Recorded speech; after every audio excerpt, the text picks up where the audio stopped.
আহা কি আনন্দ, আহা কি আনন্দ, আকাশে সূর্য নিচে মাটি, আহা আনন্দ। আরে ও গোপাল দাদা, গোপাল দাদা, এই সকাল সকাল কি আবার পিছু ডাকলো? আরে আমি গো আমি। আমি তো আমি নামে কাউকে চিনি না। আরে তুমি একটু পেছন ফিরে তাকাও তো। আমি তো সামনে যাচ্ছি, পেছনে তাকাবো কেন? ঠিক আছে, তাহলে আমি তোমার সামনে আসছি। আরে দৌড়াচ্ছ কেন? হ্যাঁ, আরে দাঁড়াও দাঁড়াও বলছি, দাঁড়াও, নইলে কিন্তু আমি মহারাজের কাছে যাব। হ্যাঁ, ও ভোলা তুমি?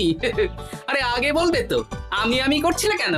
একদম কথা ঘোরাবে না গোপাল দাদা। এবার বলো কি বলছি। দেখো, আমি তোমাকে আগের বছর 50 মোহর ধার দিয়েছিলাম। এ কি, তোমার তো মিষ্টির দোকান, ধার দিলে তো লোকে ছুরি কাঁচি ধার দেয়, আর তুমি মোহরে ধার দেওয়ার ব্যবসা শুরু করেছো কবে থেকে বলো দেখি? আবার কথা ঘোরানো শুরু করেছো? হ্যাঁ, আমি এবার কিন্তু সত্যি মহারাজের কাছে যাব। আরে মজা করছি তো। আরে বারবার আমাদের মধ্যে মহারাজকে টেনে আনার কি দরকার বলো তো? সে না হয় টানলাম, তবে তুমি ওই আমার 50 মোহর সুদ সহ কবে ফেরত দেবে বলো তো? আর কিন্তু তোমার হাতে ওই 1 সপ্তাহ সময় আছে। হ্যাঁ, 1 সপ্তাহ মানে কতদিন ভাই? 7 দিন, 7 দিন। 7 দিন? আচ্ছা 7 দিন মানে কত ঘন্টা? 24 গুণ 7, মোট ওই 168 ঘন্টা। ও, অনেক সময় আছে। দেখো গোপাল দাদা, তোমার সাথে কিন্তু আমার ওই কাগজে কলমে লিখিত পড়িত আছে। হ্যাঁ, যদি ওই সময়ের মধ্যে তুমি আমার কাছ থেকে নেওয়া ওই অর্থ আমাকে ফেরত না দিতে পারো, তাহলে কিন্তু তোমার ওই বাড়ি ঘর সব আমার হয়ে যাবে। হ্যাঁ, হ্যাঁ হ্যাঁ, মনে আছে মনে আছে। এখন রাজসভায় যাই, 168 ঘন্টা পেরিয়ে গেলে চলে এসো, কেমন? বেশ, কথাটা মনে থাকে যেন। হ্যাঁ, তখন আর কিন্তু কোনো চালাকি করতে যাবে না, আমি সোজা মহারাজকে বলে দেবো। ঠিক আছে ঠিক আছে।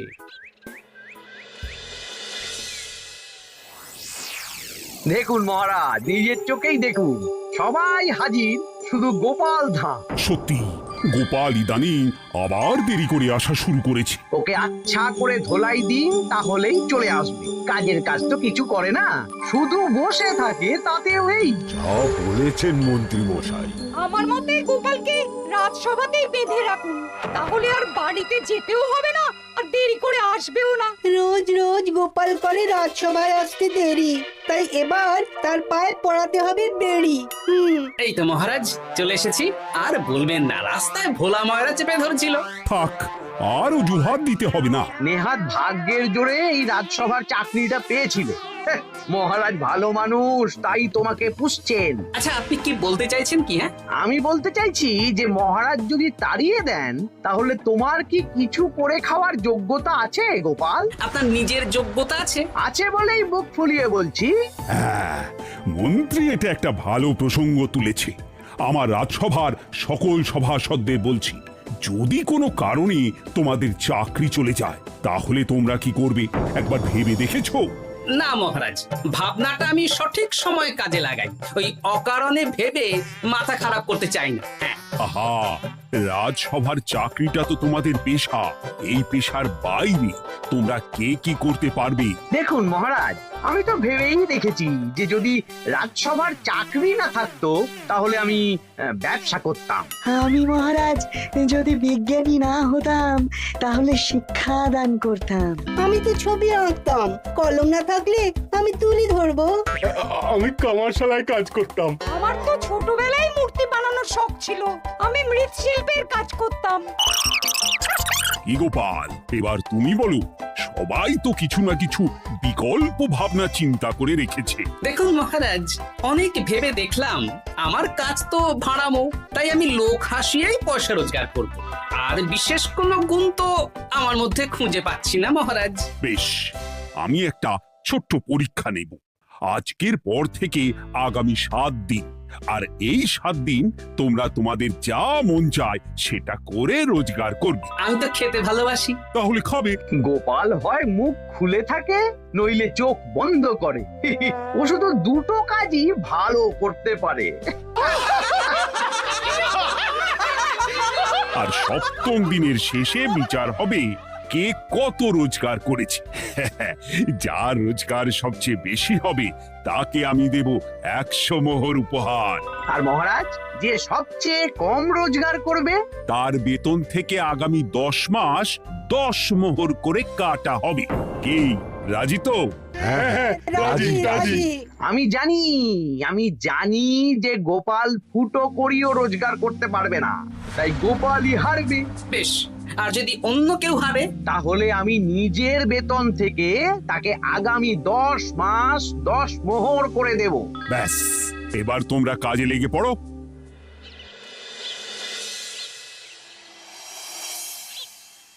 এ কি গিন্নি, আজকেও নিরামিষ? হ্যাঁ, আজকেও নিরামিষ খেতে হয়। হ্যাঁ, রোজই তো কিছু না কিছু একটা লেগে আছে তোমার।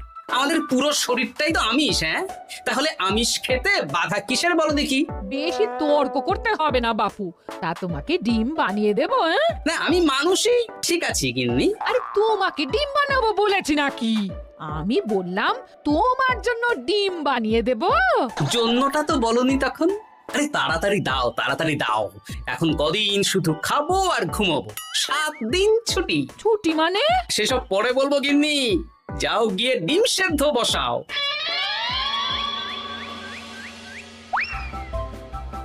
আরে করছোটা কি? বাড়িতে যা মোহর আছে সব তুলে কোথায় নিয়ে যাচ্ছ? আড়ত বাজারে। কেন কেন? তুমি আড়তে গিয়ে কি করবে? আড়তটাই কিনে নেব। কেন? তাহলে খোলা বাজারের সব ব্যবসায়ী আমার কাছে আসতে বাধ্য হবে, আর আমি ভালো মুনাফা রেখে সব বিক্রি করব। কি রাজবাড়ি সুখে চাকরি ছেড়ে দিলে নাকি?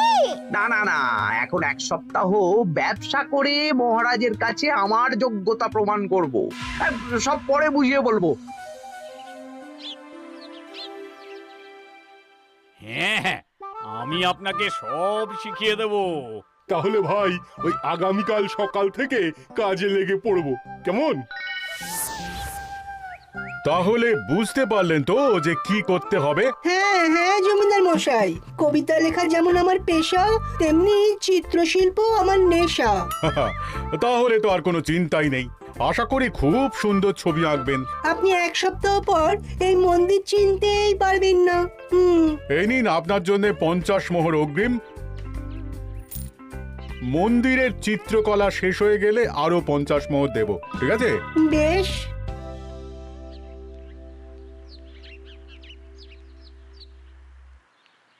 এই হাত চালা, হাত চালা। হাত পা সবই তো চালাচ্ছি মন্ত্রী মশাই। আপনি এত শাকসবজি আনাজ দিয়ে করবেনটা কি? আমি এখন 7 দিন কৃষ্ণনগরের বাজার নিয়ন্ত্রণ করব, তাই সব জিনিসপত্র আড়ত থেকে আমি নিজেই কিনে নিয়েছি। এবার সাধারণ বাজারের দোকানদাররা আপনার কাছে আসবে। কাল সকাল থেকে শুধু মোহর গুনবো।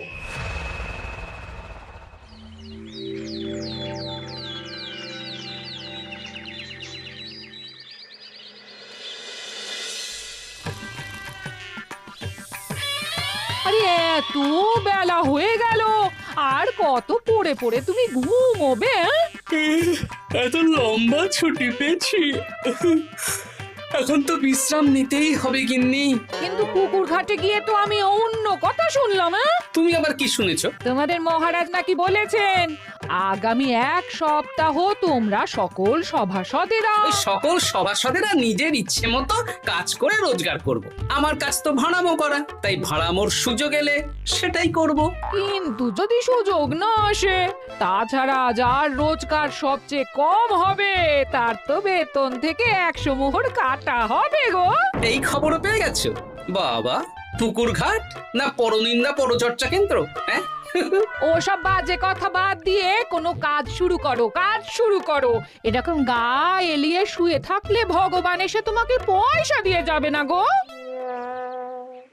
গোপাল দাদা, ও গোপাল দাদা, বলছি গোপাল দাদা, কি খবর গো? এই তো গতকাল তোমার সাথে কথা হলো, আজ একেবারে বাড়িতেই চলে এসেছো। তোমার যা হালচাল তাতে তো মনে হচ্ছে ওই কদিন পরে বাড়িটা আমারই হবে। আর সেই আশাতেই বসে থাকো। এই ভোলাময়রা এসেছে কেন গো?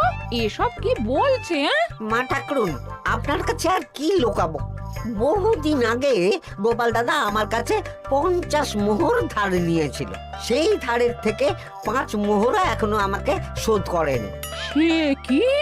হ্যাঁ, শর্ত অনুযায়ী যদি গোপাল দাদা আগামী ওই 6 দিনের মধ্যে ধার না শোধ করতে পারে তাহলে এই বাড়ি আমার হয়ে যাবে। তুমি আমাকে এত বড় কথা লুকিয়ে রেখেছো?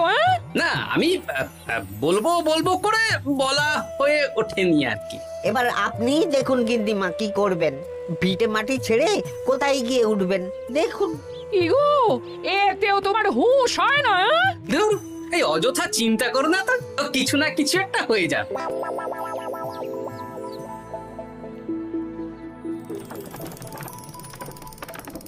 বাহ বাহ বাহ, পণ্ডিত মশাই, আপনি তো এর মধ্যেই কাজ শিখে গেছেন। আমি তো ছোট থেকেই মাটির পুতুল বানাতে ভালোবাসতাম। বিভিন্ন দেবদেবীর মূর্তি নিজেই বানাতাম, তারপর পুজো করতাম। আমার পরম সৌভাগ্য আপনার মতন পণ্ডিত মানুষ আমার কুমোর শালায় কাজ করছেন। কোনো কাজই তো ছোট নয়। সত্যি সভাকবি মশাই, আপনার তুলিতে জাদু আছে। কি সুন্দর কারুকার্য। সবই আমার মা বাবার দান। আমার বাবা খুব বড় চিত্রশিল্পী ছিলেন, উনি হাতে ধরে আমাকে ছবি আঁকা শিখিয়েছেন। বাহ বাহ বাবা।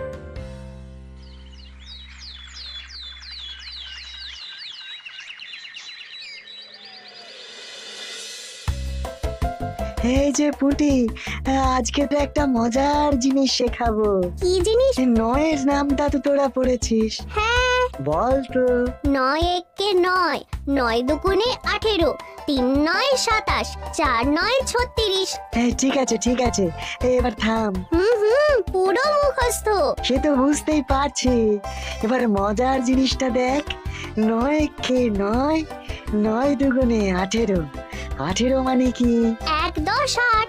হ্যাঁ, এবার 1-এর সাথে 8 যোগ কর, কত হয়? 9 3 9 কত? 27। 2-এর সাথে 7 যোগ করলে কত হয়? 9 36-এর 3-এর সঙ্গে 6 জুড়লে 9। আরে বাস, দারুণ তো। হ্যাঁ হ্যাঁ। সত্যি বিজ্ঞানী মশাই, আপনি কি সুন্দরভাবে পড়া বোঝান। এটা তো আমার নেশা।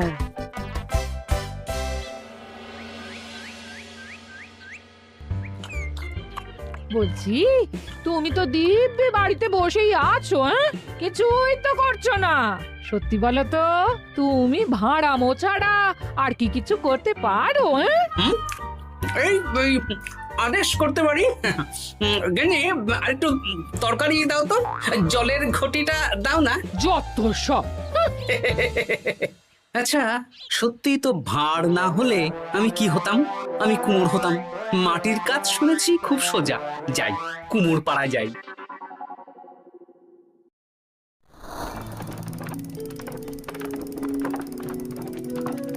আমার কি সৌভাগ্য, রাজসভার 2জন সভাসদ আমার সঙ্গে কাজ করছে। আচ্ছা, এইভাবে ঘোরাবো? এই যা, হলো না হলো না। এটা কি মুড়ির মোয়া নাকি? দাও, আমাকে করতে দাও, তুমি অন্য কিছু করো।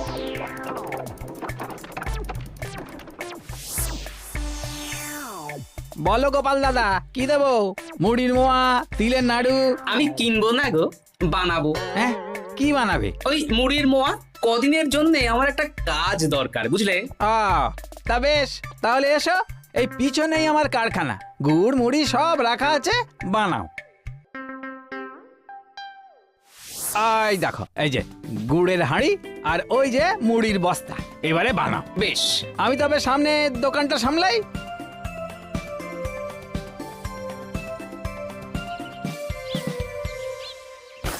কিসের আওয়াজ হলো?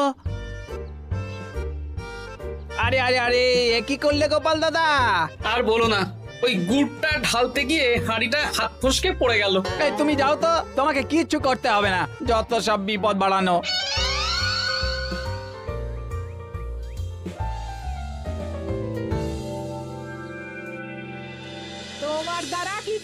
হবে না। হ্যাঁ, সত্যি তো আমার দ্বারা যে কিছুই হবে না গিন্নি। তাহলে তুমি করবেটা কি?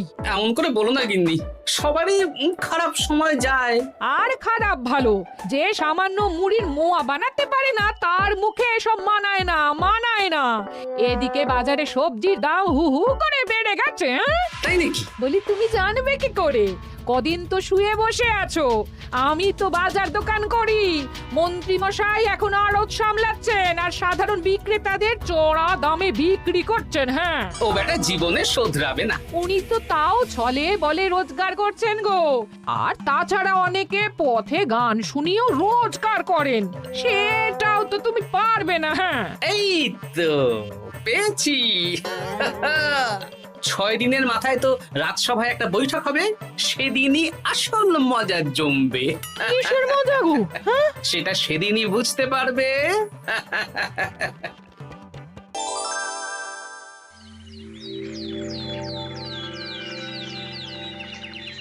তারপর বলো, আজ তো ষষ্ঠ দিন, আজ অবধি তোমরা কে কত কত রোজগার করেছো? মহারাজ, আমি এখনো অবধি 200 মোহর। বাহ বাহ বাহ! আমি মহারাজ 15 মোহর। হ্যাঁ, আমি 5 মোহর। বিভিন্ন বাড়িতে বাচ্চাদের পড়াচ্ছি, শিক্ষাদান করছি দিনরাত। সেনাপতি, আমি 10 মোহর পেয়েছি, আরো পাবো। আমি 50 মোহর অগ্রিম পেয়েছি, আরো পাবো আগামীকাল। বাহ বাহ বাহ! সবাই তো ভালোই রোজগার করেছো। আর গোপাল, তুমি বলো। মহারাজ, আমি এখনো অবধি কোনো রোজগার শুরু করিনি। আমি আগেই বলেছিলাম গোপাল একটা কানা করিও রোজগার করতে পারবে না। আসলে মহারাজ, আমি আজ সকালেই আমার প্রতিভা খুঁজে পেলাম। তোমার আবার কি প্রতিভা? আমি ভালো গান গাইতে পারি মহারাজ। আমার ছোট্টবেলার ইচ্ছে ছিল আমি রুদ্ধদ্বার সভা করব, গান গাইবো, আর দর্শক বা শ্রোতারা আমার গান শুনে আমাকে পয়সা দেবে। বাহ বাহ বাহ! তা শোনালে না কেন? আমি চাই আপনারা সবাই আমার বাড়িতে আসুন, আমার গান শুনুন। এই না না না না না, তোমার গান শুনে অর্থ ব্যয় করতে পারবো না গোপাল। যদি শোনাতে হয় তো বিনামূল্যে শোনাও। তুমি ভেবেছো কায়দা করে গান শুনিয়ে রোজগার করবে? সেসব চালাকি কিন্তু চলবে না। না মহারাজ, আমার গান শুনতে আসার জন্য একটা কানা করিও খরচ করতে হবে না। আমি বিনা পারিশ্রমিকে গান শোনাবো। বেশ, তাহলে কবে শোনাবে বলো? এখনই চলুন, শুভস্য শীঘ্রম। আবার যেতে হবে কেন? এখনই শোনাও। আমার আবার নিজের বাড়ি ছাড়া প্রতিভা বিকশিত হয় না। বেশ তো, এই কদিন টানা কাজ করেছি, তোমার গান শুনে মনটা যদি ফুরফুরে হয়ে যায় ভালো তো। চলো গোপাল। আসুন আসুন, সবাই ভিতরে আসুন। আসন পাতা আছে, সবাই বসুন।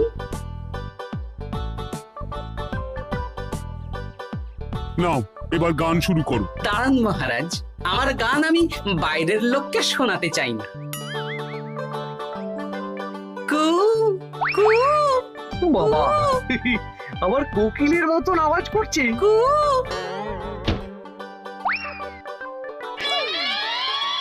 নাও নাও, শুরু করো।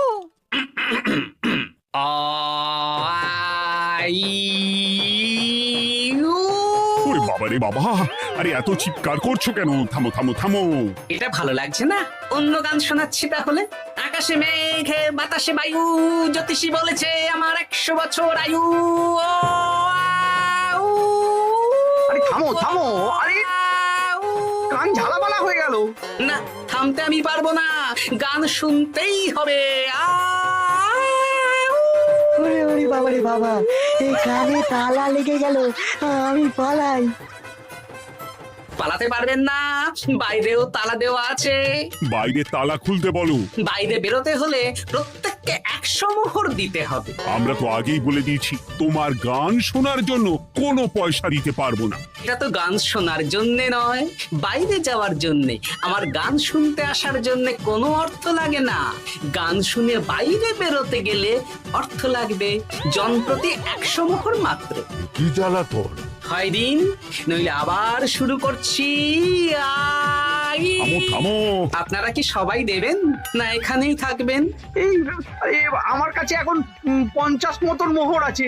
আমার কাছে 5 মোহর আছে। সে আমি লোক পাঠাচ্ছি আপনাদের সবার বাড়িতে, পুরো অর্থ পাবো, তারপর সবাইকে ছাড়বো। আচ্ছা, এটা কি ঠিক করলে গোপাল? দেখুন মহারাজ, আমি কথা নিয়ে খেলি। সব সভাসদেরা 6 দিন খেটে যা না রোজগার করেছে, আমি শুধু বুদ্ধির জোরে আর ভাড়ামো করে ঘন্টা খানিকের মধ্যে তার থেকে বেশি রোজগার করে নিলাম। যদিও এখনো একদিন সময় আছে। সত্যি গোপাল, তোমার বুদ্ধির জবাব নেই। মন্ত্রী মশাই, যে সবচেয়ে কম রোজগার করবে আপনাকে কিন্তু তাকে আগামী 10 মাস 10 মোহর করে দিতে হবে। হ্যাঁ নয় হ্যাঁ, এরকমই তো তুমি মুখ বড় করে বলেছিলে। গিন্নি কই গো, ভোলাকে ডেকে আনো, ওর ধার আজকেই শোধ করে দেব। হ্যাঁ যাচ্ছি। হ্যাঁ, আমরাও যাচ্ছি। গোপাল, কালকে রাজসভায় এসে তোমার পুরস্কারের অর্থটাও নিয়ে যেও। সে তো নিশ্চয়ই।